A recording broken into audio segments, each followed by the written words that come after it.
आदाब नाजरीन, मैं मोहम्मद अजमल अली खान, न्यूज़ ऑनलाइन में आपका इस्तकबाल है।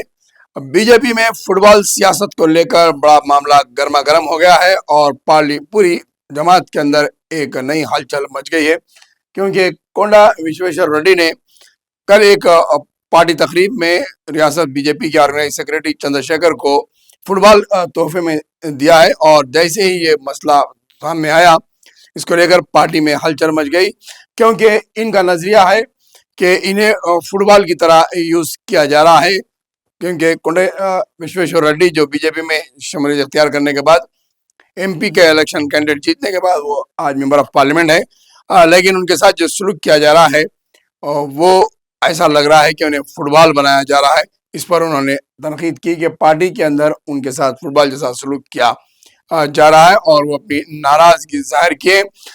जैसे ही इनकी नाराजगी बाहर सामने आई और इन्होंने फुटबॉल का तोहफा पेश करते हुए मसला छिड़ा, वहीं पर बीजेपी से मुअत्तल-शुदा एमएलए जो गोशा महल के ताल्लुक रखते हैं, राजा सिंह, जो हमेशा कंट्रोवर्शियल रहते हैं, और बीजेपी के अंदर इनके ताल्लुक से और इनका बीजेपी के लीडर से जो नजरिया है, उन्होंने खुलकर कोंडा विश्वेश्वर रेड्डी की तारीफ करते हुए कहा है कि मेरे साथ भी ऐसा ही सलूक हुआ है, 11 साल तक मुझे भी फुटबॉल बनाया गया है। उन्होंने कहा है कि पार्टी में जिस तरीके का जो सलूक है, और सबसे ज्यादा मुझे सामना करना पड़ा कि अंदर वाले, बाहर वाले, घर वाला, बाहर वाला, ये मेरा आदमी, ये तेरा आदमी, इस तरीके के लोगों जैसा सलूक करते हुए बीजेपी के पार्टी के अंदर लोगों के साथ सलूक किया जा रहा है, व्यवहार किया जा रहा है। उन्होंने रास्त मरकजी वजीर किशन रेड्डी का नाम लेते हुए तनकीद की है कि किशन रेड्डी ने मेरे लिए गोशामहल के अंदर काम करना मुश्किल कर दिया है। उन्होंने अपने लोगों को गोशामहल में बिठा के रखा है।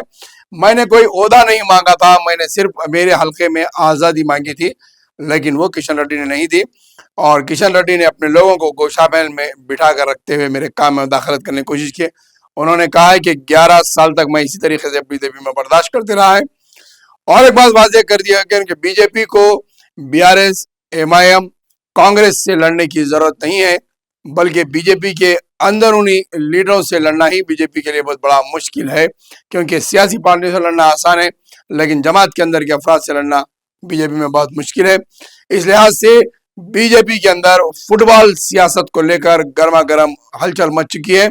और अब ये तोल कहाँ तक जाता है और इसमें कौन कौन से चेहरे सामने आते हैं, किस किसको बीजेपी के अंदर दम घुट रहा है और किसको बीजेपी के अंदर तकलीफ है, ये एक के बाद एक सामने आना शुरू हो गया है।